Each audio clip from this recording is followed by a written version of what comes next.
नमस्कार दोस्तों। बीपीएससी 69 का मेंस 3 तारीख से जारी है। 3 तारीख को हिंदी के प्रश्न पूछे गए थे, हिंदी एग्जाम हुआ था, और 4 तारीख को यानी कि पिछले दिन कल पेपर 1 का मेंस का परीक्षा हुआ। पेपर 1 के मेंस के परीक्षा का हम लोग जिक्र आज करते हैं। क्वेश्चन में क्या क्या है और स्टूडेंट क्या लिखे वो तो चल सकता है। मैं आपको पूरे आंसर तो नहीं बताऊंगा आज, लेकिन इतना जरूर प्रयास करूंगा कि क्वेश्चन वो कैसे लिखे जाएंगे। आपने अगर ऐसा लिखा होगा तो बिल्कुल ही आपका रिजल्ट अच्छा है। देखिए, ये जीएस पेपर 1 का खंड 1 है, जिसमें टिप्पणी लिखने की जो नई प्रक्रिया जारी की जा रही है, इसमें टिप्पणी लिखा जा रहा है। इसमें जो पहला क्वेश्चन है कि निम्नलिखित पर से टिप्पणियां लिखें। पहला है इंडियन काउंसिल एक्ट 1892 1892 पर, भारतीय अधिनियम 1892 पर आप टिप्पणी लिखिए। आप जब भी पढ़ना शुरू करते हैं, इतिहास हो या पॉलिटिकल साइंस, भी दोनों में दिया गया है। ये दोनों में भारतीय अधिनियम के बारे में विस्तृत किया गया है। और यह पूरी तरह से, आप अगर पॉलिटिकल साइंस का भी किताब पढ़ा होगा तो इस टॉपिक में इसको आसानी से आपने लिख दिया होगा कि भारतीय अधिनियम 1892 क्या है। तो यह क्वेश्चन कोई नया नहीं है, बहुत ही सिंपल क्वेश्चन है। इससे प्रीलिम्स भी सवाल पूछे जाते रहे। दूसरा सवाल है संथाल विद्रोह। किसने किया था संथाल विद्रोह? तो संथाल विद्रोह शुरू से आप पढ़ते आ रहे हैं, इसके बारे में आपको टिप्पणी लिखना ये कोई बड़ी चीज नहीं है। यह क्वेश्चन भी क्या है, कौन लिखे थे? सिद्धू कान्हू। तो सिद्धू कान्हू और उनके और जो परिवार सदस्य थे, उनके बाद जिन्हें किया था, तो पूरी तरह संथाल विद्रोह में आप कम से कम 70% मार्क्स ला सकते हैं। चंपारण सत्याग्रह, बिहार में महात्मा गांधी के चरण सत्याग्रह, राजकुमार शुक्ल कैसे उनको बुला के लाया गया और क्या पूरा प्रक्रिया थी, यह भी बहुत टेढ़ा सवाल नहीं है। तो बीपीएससी के विद्यार्थी ये जान लें कि आपके लिए जिनका प्रीलिम्स नहीं निकल पा रहा है, प्रीलिम्स के बाद आपको एक अच्छा मौका मिलता है और सवाल वही रहते हैं जो आप लगभग पढ़ते आ रहे हैं। इसके बाद मौर्य काल की कला और वास्तुकला। मेरा पिछला वीडियो देखे होंगे तो मैंने मौर्य काल पे वीडियो बनाया था और छिला के कहा था कि मौर्य काल आएगा। देखिए, मौर्य काल की कला और वास्तुकला, ये 3 कला में से हमेशा आता ही है। पटना कला चित्रकारी हो, मौर्य कला हो, मधुबनी पेंटिंग्स हो या लोकल आर्ट्स, हमेशा सवाल रहते हैं। प्राचीन काल में पूर्वी भारत के गुफा चित्र। अब प्राचीन काल का मतलब क्या है कि भारत में जब से चित्रावली की जाने लगी है, तो गुफा चित्र के बारे में, पूर्वी भारत की गुफाओं के बारे में जानकारी देना। और पूर्वी भारत आप जोड़ लीजिए, बिहार के राजगीर से लेकर के आप पूरा पूर्वी और सब मिला दीजिए, तो सारे इन सेक्शनों का जिक्र आप करते हैं, तो इसे आप आसानी से लिख सकते हैं। प्राचीन काल में बिहार काल से बिहार शिक्षा और अध्यात्म केंद्र रहा है। इसकी विस्तृत व्याख्या कीजिए। अब देखिए, जितने भी बिहार के विश्वविद्यालय हैं, विक्रमशिला हो या आपका नालंदा विश्वविद्यालय हो, इन सब की चर्चा अगर ढंग से करते हैं तो इसका पूरा डिटेल क्वेश्चन 38 नंबर आप प्राप्त कर सकते हैं। कितना अच्छा क्वेश्चन है। प्राचीन काल से बिहार शिक्षा और अध्यात्म केंद्र रहा है, इसकी विस्तृत व्याख्या करें। ये बिल्कुल आपका एक निबंधात्मक क्वेश्चन है, इसका उत्तर आसानी से दिया जा सकता है। इसके बदले में अथवा करके दिया हुआ है कि चंपारण नील आंदोलन का मूल्यांकन कीजिए तथा भारतीय स्वतंत्रता संघर्ष पर इसके प्रभावों का वर्णन कीजिए। और ऊपर आपने टिप्पणी देखा था चंपारण सत्याग्रह। तो ये जो नील आंदोलन था, तिनकठिया प्रणाली था, इसके बारे में एक अच्छा नोट्स बनाए होंगे, या जो बच्चे भविष्य परीक्षा देंगे तो देखिए कितने ही ऐसे सवाल जो बिल्कुल ही आप जानते हो उससे मेंस पूछा जाता है। आप प्रीलिम्स के परीक्षा में हताश हो जाते हैं, लेकिन देखिए मेंस आपका बाहें फैलाकर वेलकम कर रहा है कि आओ, मैं तुम्हारे लिए ज्यादा कड़ा नहीं हूं। नेक्स्ट क्वेश्चन देखिए, भारतीय राष्ट्रीय कांग्रेस आंदोलन के उग्रवादी चरण के योगदान का आलोचनात्मक परीक्षण कीजिए। देखिए, साफ कह रहा है कि उग्रवादी चरण का जो नरम दल भी कह सकते हैं, तो इनकी बारे में डिटेल चर्चा। उग्रवादी चरण तो शुरुआत से ही आ गई थी, बाद में कैसे सूरत फुट हुई वो अलग बात है, लेकिन हम लोग उग्रवादी काल का चर्चा कर सकते हैं। 1907 के पहले से कर सकते हैं। पूरा डिटेल इसके बारे में पूछ रहा है। उग्रवादी चरण का मतलब ही होता है कि जब से 1907 में जब सूरत फूट हुई तो उसके पहले का सारा विवरण बने 1885 से लेकर के 1907 तक की घटना लिख देंगे तो इसका पूरा आपको मार्क्स मिलेगा ही मिलेगा। और क्वेश्चन देखिए आप, देखिए इसी में एक और क्वेश्चन है 8वां में, बिहार में आधुनिक शिक्षा के विकास और उसके प्रभावों को रेखांकित कीजिए। आज बिहार में आधुनिक शिक्षा क्या है?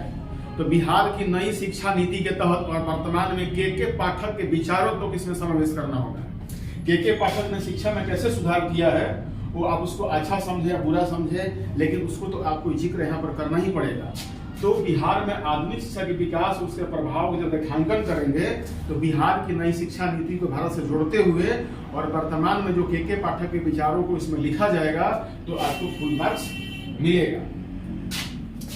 सेक्शन 2, तो सेक्शन 2 में सवाल देखिए कि लैंगिक रूढ़िबद्ध धारणाओं से मुकाबला करने के लिए भारतीय सर्वोच्च न्यायालय की चिंता का उल्लेख कीजिए। देखिए ये सब सोशल इशू है, सोशल इशू और इंटरनेशनल इशू के बारे में से सवाल पूछे जाते हैं, तो इस सवाल समझना पड़ेगा। लैंगिक रूढ़िबद्ध धारणाओं से मुकाबला करने के लिए भारतीय सर्वोच्च न्यायालय की चिंता का उल्लेख कीजिए। देखिए सबसे पहले चिंता मतलब कि सर्वोच्च न्यायालय इस पर क्या शिकायतें हैं, वो क्या कहना चाहता है सरकार से। और लैंगिक रूढ़िबद्ध धारणाओं मतलब कि महिला और पुरुष कि इनमें रूढ़िवादिता चली आ रही है बहुत पहले से, इनको कैसे विभेद करने के बाद भी, लोगों को समझाने के बाद भी एक आधुनिक धारणा लोगों के बीच में नहीं आ रही है, इसी पर चिंता के विषय सर्वोच्च न्यायालय ने क्या कहा है। कई मतलब कि आप जब आंसर लिखेंगे तो जो कई वाद हैं उच्च न्यायालय में, उन वादों पर क्या दिया गया है, तो उन वादों पर क्या विचार है सर्वोच्च न्यायालय के, क्या चिंता है, इन सबको लेकर के लैंगिक रूढ़िबद्धता में आपका ट्रिपल तलाक भी चला जाएगा, शाहबानों का केस भी चलाएगा, और वर्तमान समय जितनी भी घटनाएं हुई हैं वो सब का सब इस क्वेश्चन में अगर जिक्र करते हैं तो आपको बेहतर नंबर इसमें मिल सकता है। भारतीय शासन व्यवस्था में भारतीय नागरिक सुरक्षा संहिता 2023 की प्रासंगिकता का विवेचना कीजिए। देखिए बिल्कुल सोशल इशू है, कह रहा है कि नागरिक सुरक्षा से 2023 जो नए एक्ट लाए गए हैं, आपने पढ़ा होगा, प्रतियोगिता दर्पण में पढ़ा होगा, पेपरों में पढ़ा होगा, तो सबसे बढ़िया इसका उत्तर प्रतियोगिता दर्पण में दिया गया था कि नागरिक सुरक्षा संहिता 2023 क्या है। इसको अगर जो पढ़ता है तो बिल्कुल ही आप इसका उत्तर दे सकते हैं। सभी पेपरों के एडिटोरियल पृष्ठ पर इसका जिक्र पूरा डिटेल किया गया है, तो इसलिए मेरा कहने का मतलब है कि कोई भी ऐसा क्वेश्चन नहीं है जो आपसे परे हो, आपका उत्तर बिल्कुल आसानी दे सकता है।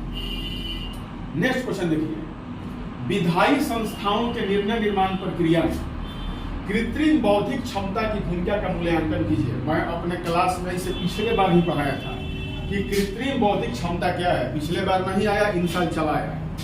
समझिए सवाल को, विधायी संस्थाओं के निर्णय निर्माण, निर्णय भी कह रहा है, निर्माण भी कह रहा है। कोई भी जो विधायी संस्थाएं हैं अपना निर्णय देती हैं, चाहे नई विधियां बनाती हैं, तो उसमें किस तरह कृत्रिम बौद्धिक क्षमता। अब कृत्रिम बौद्धिक क्षमता क्या भाई, आपके मोबाइल में कैलकुलेटर है ना, कंप्यूटर है कि नहीं है, तो बहुत कुछ वो गजट्स, इलेक्ट्रॉनिक गजट जिसके माध्यम से हम लोग कंक्लूजन, निष्कर्ष पर आसानी से पहुंच जाते हैं। और विधायी संस्थान जो अपना निर्णय लेती है, कहां पर कैमरा कहां लगा था, निर्णय क्या होगा कि कोई कोर्ट अगर आपका निर्णय सुना रहा है तो मोबाइल से कैसे रिकॉर्ड किया, मोबाइल से रिकॉर्ड की सूचना कैसी है, कहीं अगर कैमरा लगा हुआ तो कैमरा कितना सच है, उन सबको देखेगा और उसके आधार पर हाई कोर्ट और सुप्रीम कोर्ट एक ऐसा रिट जारी कर देता है कि जो आगे का भी निर्णय देने में आधार का काम करता है। तो इस तरह से इसको अगर ढंग से आप लिखेंगे तो बिल्कुल ही इसमें अच्छे आप नंबर ला सकते हैं। वैश्विक वेतन प्रतिवेदन अभी हाल ही में छपा था, वैश्विक वेतन प्रतिवेदन 2022-23 के मानदंडों और प्रभाव का विवरण दीजिए कि जो विश्व में जो वेतन प्रतिवेदन की डिमांड है उसको कैसे देनी चाहिए, उसकी प्रक्रिया क्या है, ये सारा इसमें आपको लेख छपा था, पेपरों से लेकर के प्रतियोगिता दर्पण और CFT में भी छपा था। भारतीय निर्यात प्रोत्साहन पहलों के संदर्भ में विदेश व्यापार नीति 2023 के मौलिक प्रावधान क्या है। देखिए सीधी सी बात है, विदेश व्यापार नीति, हमारा भारत सरकार इस बात पर अडिग है और वर्तमान सरकार कि हम कैसे इंपोर्ट से बेसी हम लोग एक्सपोर्ट करें, कैसे सामान को भेजें। तो हमारी विदेशी व्यापार नीति यही होनी चाहिए कि भारत को अब जो व्यापार घाटा है इसे निकालने की दिशा में जितने भी पहल काम किए गए हैं सारे उसको अगर सेक्शन वाइज देते हैं तो आपको बिल्कुल फुल नंबर मिलेगा ही मिलेगा। मणिपुर संकट की चर्चा। मणिपुर संकट क्या है, अभी सबने देखा है, यूट्यूब से लेकर के समाचार चैनलों, पेपरों, दर्पणों सब जगह भरमार था। तो मणिपुर संकट की संक्षिप्त जानकारी प्रदान कीजिए। पहला फेज में कह रहा है कि मणिपुर संकट क्या है, क्यों हुआ, दीजिए। उसके बाद आपकी दृष्टि में प्रजातीय धार्मिक संघर्ष का राष्ट्रीय राजनीति के परिदृश्य पर क्या संभावित प्रभाव हो सकता है, टिप्पणी समझिए। प्रजातीय धार्मिक संघर्ष, क्योंकि जो मणिपुर में संकट था वो प्रजातियों के लेकर भी है, वहां के लोकल रहने लोग और जो ट्राइबल्स हैं उनमें भी इसमें संघर्ष था। तो इसमें भी जोड़ दिया धार्मिक संघर्ष राष्ट्रीय राजनीति के परिदृश्य पर क्या संभावित प्रभाव हो सकता है, टिप्पणी कीजिए। देखिए इसको समझना होगा कि प्रजातीय धार्मिक संघर्ष, यहाँ पर धार्मिक संघर्ष कह रहा है, तो धार्मिक संघर्ष कैसे बढ़ रहा है वर्तमान समय में, इसकी भी चर्चा आपको अपने दिमाग से करनी चाहिए। इसमें कई तरह से लेख छपे थे लेकिन वो पूरी तरह ठीक नहीं थे। राजनीतिक परिदृश्य पर माने धार्मिक संघर्ष का राजनीति पर क्या प्रभाव पड़ता है, आज ही देखिए अयोध्या में राम मंदिर की स्थापना 22 जनवरी को होने जा रही है, लेकिन किस तरह विपक्ष के लोगों द्वारा क्या क्या किया जा रहा है। अभी एक एनसीपी के नेता जो जितेंद्र अहवाल हैं, उन्होंने कह दिया कि राम तो छतरी से मांस खाते थे। तो ऐसे ऐसे चीजों की टिप्पणी करके आप अगर छोटे छोटे एग्जाम्पल देते हैं तो आपके नंबर फुल मिल जाते हैं। ये लॉन्ग क्वेश्चन है, 38 में से 30 नंबर 28 नंबर आप आसानी से इस क्वेश्चन में ला सकते हैं। अथवा करके दिया हुआ इसका क्वेश्चन अगला पेज पर होगा।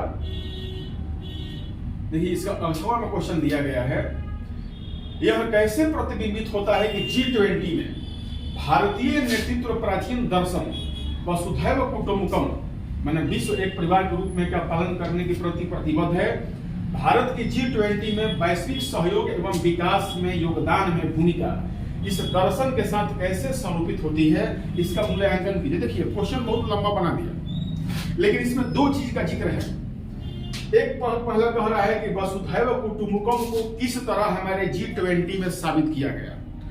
भारत ने अपने मंच पर अपने देश में कैसे विश्व को पूरे एक बंधुत्व के रूप में, एक परिवार के रूप में दर्शाने की कोशिश किया है, ये आप इसे आसानी से अगर उस समय के करंट देखे होंगे, न्यूज सुने होंगे, तो इसे आसानी से लिखा जा सकता है। तो इसी का वसुधैव कुटुंबकम का पालन करने के लिए प्रतिबद्ध है। माने भारत ये कई बार कह चुका है कि सबका साथ सबका विकास, और विदेश के बारे में उसके ही स्पष्ट नीति है कि हम सबको साथ लेके चलने वाले हैं, क्योंकि विश्व हमारा क्या है, पूरा परिवार है। इस पर एक आप बहुत बढ़िया मूल्यांकन कर सकते हैं, लिख सकते हैं। भारत की G20 में वैश्विक सहयोग और विकास में योगदान में भूमिका इस दर्शन के साथ कैसे समर्पित होती है, इसका मूल्यांकन कीजिए। वही है ये भारतीय जो सोच है वसुधैव कुटुंबकम, और किस प्रकार अभी G20 के सम्मेलन में इसको चरितार्थ किया गया, इसको ये एक निबंधात्मक उत्तर है, लेकिन इसको 3 फेज में आप लिखेंगे तो आपको बेहतर से बेहतर नंबर मिलेगा। तो इस तरह से आप मेंस का उत्तर लिखे होंगे तो आपका इंटरव्यू वेलकम कर रहा है। भारत की समृद्ध विविधता को ध्यान में रखते हुए भारत में एक समान नागरिक संहिता को लागू करने की पूर्वानुमति सकारात्मक और नकारात्मक सामाजिक परिणाम क्या हो सकता है, व्याख्या कीजिए। देखिए स्पष्ट बात है कि एक समान नागरिक संहिता, सिविल अमेंडमेंट एक्ट इसको हम लोग कह सकते हैं। तो मतलब कि भारत ऐसे भारत है, भारत में कई धर्मों के लोग हैं, कई संस्कृतियों के लोग हैं, इनके आहार व्यवहार भोजन सब कुछ अलग अलग है। ऐसे विविधता में कैसे एक समान सिविल संहिता भारत में ला सकते हैं, तो इसके बारे में चर्चा आपको पक्ष विपक्ष दोनों में करनी चाहिए। पक्ष ये होना चाहिए कि अगर एक देश है तो एक कानून सबके लिए होना चाहिए, और एक देश में एक कानून लाने के लिए सभी लोगों को ध्यान में रखा जाना चाहिए। मतलब ये नहीं कि कोई अगर जनजाति है और उसका कोई विशेष अपना रिवाज है तो उन रिवाजों को बदलने की बात कभी भारत सरकार ने नहीं कही है। कोई क्या खाना खा रहा है, कोई कपड़ा कैसे पहन रहा है, उसके शादी में क्या रीति रिवाज है, इस पर कभी सरकार ने कभी कोई पहल नहीं की है। इन सभी बातों को आप निष्पक्ष होकर लिखिए, या लिखे होंगे तो आपके लिए बेहतर होगा। तो इसका सकारात्मक और नकारात्मक सामाजिक परिणाम के बारे में पूछ रहा है। बच्चों पे भी ध्यान देना चाहिए था कि परिणाम क्या होगा, कि अगर इस एक्ट को लागू कर दिया है इसका परिणाम अच्छा क्या होगा और परिणाम बुरा क्या होगा। तो मेरे लाइन में सिर्फ एक ही लगता है कि परिणाम हमेशा अच्छा ही होगा, अच्छे चीज का परिणाम अच्छा ही आता है, लेकिन इसका प्रभाव निगेटिव ही होगा। क्योंकि जो लोग विपक्ष के नेता हैं या जो लोग चाहते हैं कि नहीं हमारा वोट बैंक का राजनीति खिसक रहा है, हमारा जमीन खिसक रहा है, वो कभी इसको आसानी से लागू होने नहीं देंगे और समाज में लंबे समय तक संघर्ष जारी रह सकता है। कभी कभी गृह युद्ध की आशंका मन में बनी रहती है कि अगर इस तरह का हम लोग एक्ट लाते हैं तो कुछ लोग अपने फायदे के लिए गृह युद्ध भी करा सकते हैं। ये सारे बात आपके मन में होनी चाहिए।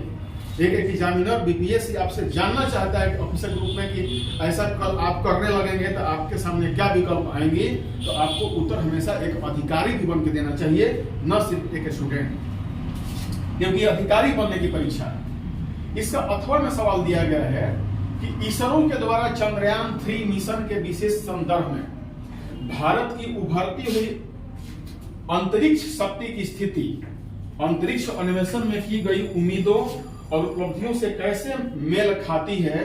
वैश्विक अंतरिक्ष पटल पर प्रमुख खिलाड़ी बनने की भारत की यात्रा में इस मिशन के लक्ष्यों की भूमिका का विवेचना कीजिए। मतलब साफ है कि इसरो के मिशन चंद्रयान की वर्णन से लेकर के और भारत की उभरती हुई अंतरिक्ष शक्ति की स्थिति के बारे में आपको पूरा डिटेल बताना है।